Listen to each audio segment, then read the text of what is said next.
Welcome to பிளாகி vlog. இன்றைக்கி வந்து நம்ம வீட்டிலேயே வந்து இட்லி பொடி எப்படி செய்யலாம்னு சொல்லிட்டு பார்க்கலாங்க. அது வந்து செய்முறை வந்து பார்த்துக்கலாம். ஃபஸ்ட்டு என்னென்னு சொல்லிடுறேன். நான் செய்கிறாப்புல சேர்ந்தீங்கன்னு வச்சுக்கோங்களேன், பசங்க 2 இட்லி சாப்பிட்ற பசங்க வந்து 4 இட்லி 6 இட்லி சாப்பிட்லாம். உளுத்தம்பருப்பு வந்து 2 டம்ளர் நான் எடுத்து வச்சுக்கிறேன். கடலைப்பருப்பு வந்து இதில் 1 டம்ளர், எள்ளு கொஞ்சமாக, அப்புறம் கருவேப்பிலை நல்லா எடுத்துக்கோங்க. ஒரு கைப்பிடி நல்லா எடுத்துக்கலாம். ஏன்னா நம்ம அப்படியே கொடுத்தோன்னு வச்சுக்கோங்களேன், பசங்க எல்லாம் எடுத்து போட்டுருவாங்க. ஏன் நான் பெரியவங்க கூட அப்படி தான் பண்ணுவாங்க. அதனால் நம்ம அரைச்சிக்கலாம், நிறைய நல்லா போட்டுக்கலாம். நீட்டு மிளகா, குண்டு மிளகா காரத்துக்கு, பூண்டு ஒரு 5 பல் பூண்டு, புளி கொஞ்சம், பெருங்காயத்தூள். சரி வாங்க போய் செய்யலாம். கடாய் போட்டுக்கிறேன். அப்படியே போட்டு நல்லா வறுத்துக்கலாம். இது நல்லா வறுத்துக்கலாங்க. இது உளுந்து வந்து நம்ம வதக்க சொல்லவே நல்லா வாசம் வருங்க. இப்போ இது கொட்டிக்கலாம், ஆற வச்சுக்கலாம்.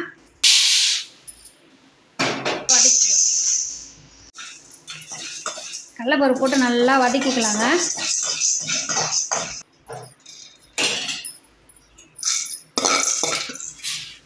நல்லா ஒரு கைப்பிடி கருவேப்பிலை போட்டு நல்லா வதக்கலாம். கொஞ்சமாக புளி எடுத்து வச்சிடலாங்க, அதை போட்டுக்கலாம். ஏன்னா அந்த ஈரப்பதம் நல்லா போகணும். ஏன்னா நம்ம ஸ்டோர் பண்ணி வச்சுப்போம்லங்க, அதனால் 5 பல் பூண்டு போட்டுக்கலாம். ஏன்னா அந்த தோல்லாம் உரிக்காதீங்க, தோல் உரிக்காமல் அப்படியே போட்டுக்கலாம். காஞ்ச மிளகா எல்லாத்தையும் இதிலே போட்டுக்கலாம். நம்ம தண்ணியை போட்டு எடுத்து வறுத்தோன்னு வச்சுக்கோங்களேன், நெடி வரும். அதனால் நம்ம இதிலே போட்டு நல்லா வறுத்துக்கலாம். இதை பாருங்கள், நம்ம போட்ட கருவேப்பிலை, புளி, காஞ்ச மிளகா எல்லாம் நல்லா, பூண்டு எல்லாம் நல்லா வதங்கிச்சு. இப்போ எடுத்து இதையும் அது கூடவே சேர்ந்து ஆற வச்சுக்கலாம். மொறு மொறு மொறுன்னு இருக்கும். கையில் நல்லா இது பண்ணாலும் மொறு மொறு மொறுன்னு சவுண்டு கேட்கும். எள்ளு கொஞ்சம் போட்டுக்கலாம். எள்ளு வந்து ரொம்ப நேரம் பொரிய விட்டுறாதீங்க. பாருங்க, நல்லா அந்த வெடிப்பு சவுண்டு கேட்கும் பாருங்க. எள்ளு வறக்க சொல்ல வந்து ஸ்டவ் ஆஃப் பண்ணிட்டு வறுத்துக்குங்க. இந்தமாரி வறந்துக்கிச்சு பாருங்க. நல்லா பேசி இதையும் கொட்டி ஆற வச்சுக்கலாம்.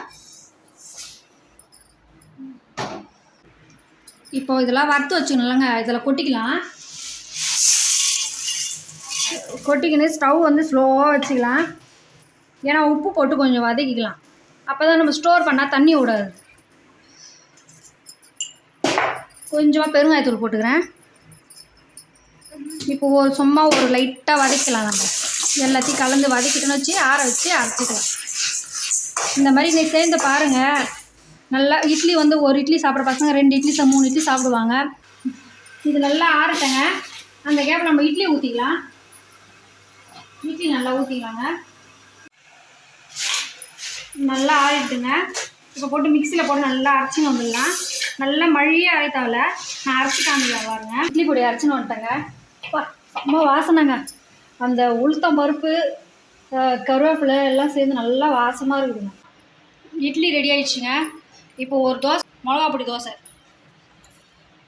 இந்த மிளகா பொடி வந்து இட்லிக்கும் தொட்டுக்கலாம், தோசைக்கும் தொட்டுக்கலாம். சாதம் நல்லா சூடாக வடித்து இந்த பருப்பு பொடி போட்டு நெய் ஊற்றி சாப்பிட்லாங்க. நான் உங்களுக்கு சும்மா சேர்ந்து காமிக்கிறேன். சூப்பராக இருக்குங்க இட்லியும் மிளகா பொடியும். இதே அப்படியே ட்ரை பண்ணி பாருங்கள். குழந்தைங்களுக்கும் நல்லா கொடுங்க. இது கருவேப்பிலை, உளுத்தம் பருப்பு நிறைய போடுறதுனால ரொம்ப ஹெல்த்திங்க. பிளாகி விலாக் சேனலை சப்ஸ்கிரைப் பண்ணிவிட்டு ஆதரவு கொடுங்க. பாய்.